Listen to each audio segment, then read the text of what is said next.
kami sa Kabasagan. Papunta kami ng Katiil. Kaya na, paakyat. Dito ng tirit, tarik. Magtarik. Kaya daw.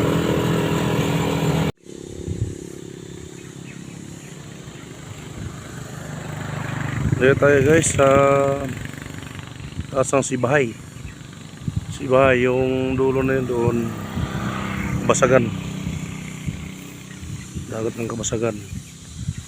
Yun yung pinaka po tawag ito isla na yan, Boston. Kaya lapit natin konti. Yan na yung Boston. Ayan, kitang kita oh. Po ng Boston. Na-zoom ka lang konti, medyo magalaw. Yan po ng Boston.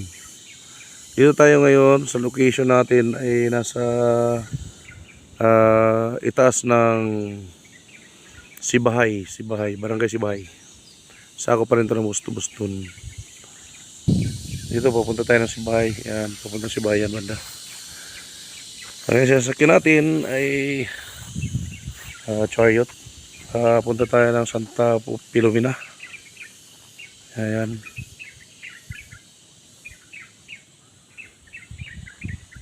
Yan, dito tayo sa may ang ganda kasi ng ano, napatigil ako dahil sa napakaganda ng view. Ayun, sa bundok tayo. Ayun, kitang-kita yung dagat.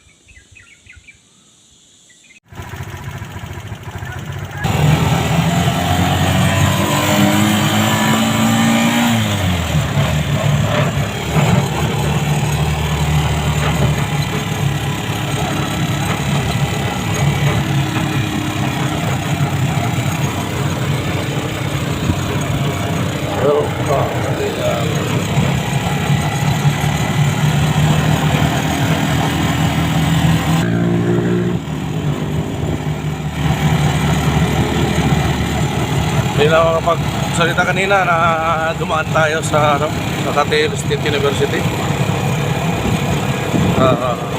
Muna tayo, dito na tayo. Ganda malapit. Punta tayo sa Santa Filomena. Muna kami dito. Dito kami ngayon sa Katiil. Sa labas.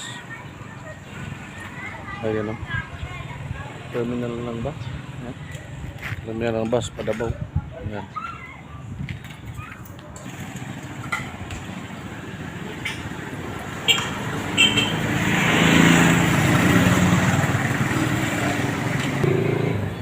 Sulat namin motor. Ayan. Yung kasama ko PE. Ayan, tapos na aking ano, chariot. Oh, dayo lang. Impart. Ito yung auto supply o motorcycle supply ng Katiil. Ayan. Tuwan ko lang Katiil para Linasa family. Yan, para maraming magpapagawa dito sa Santa Filomena, no? Santa Filomena. Dito ako nagpapagawa sa Santa Filomena. Katiil, Davao Oriental. Kaya sa akin ko nagawa na, bus na. Pero inabot kami ng alas 6. O magsi-6 na. Yung tatay ni Randy, no? Marcial San Roque. Ngayon, nandito ako ngayon sa Santa Filomena, sa anak niya. Tay, maraming nagpapagawa dito, no? Shop. Ngayon, kailan tinayo yung shop na? Itong 2003 o 2023. Itong ano daw, 2020 bro, January.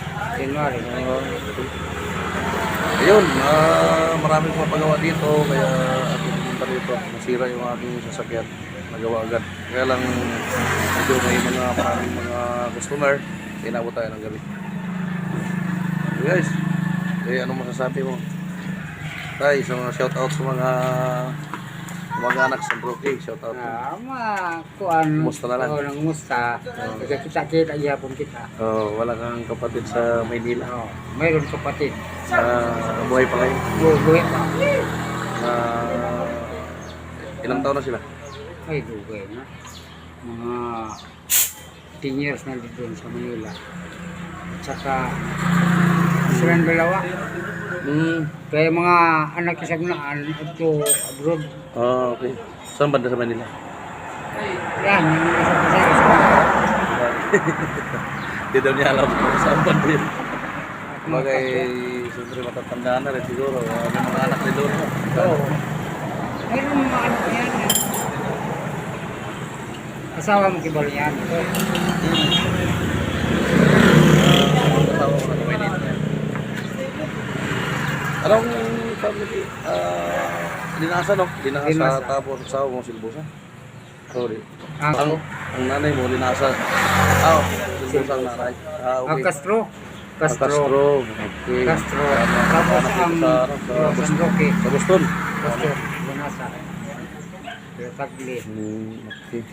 Thank you tayo sa kunting interview lang para makita ka baka may mga shoutout mo yung mga Basi. kapatid mo sa dito sa Katiil. Shoutout. Si pangalan na tayo? Tatay Tomas Linasa. Oo. Oh, okay. Salamat tayo. Bye-bye. Bye-bye tayo. Address nga agaw, Juan. Santa Filomena sa okay. Mga viewers na to basin Juan. I-video ko lang ha. Para may bibili ito yung shop nila. Yan ang highway ng Santa Filomena. Yun. Kompleto sila dito. Hindi na mapapagawa. Ano pangalan mo nga? Ay. Tami, Linasa. Tami Linasa, no? Ikaw panganay? Pangalawa. Pangalawa? Okay. Binata? Binata. O single? Oh, may mga single yan. Ayun, ganda yung ano nga. Okay guys, tapos na. Pauwi na rin tayo.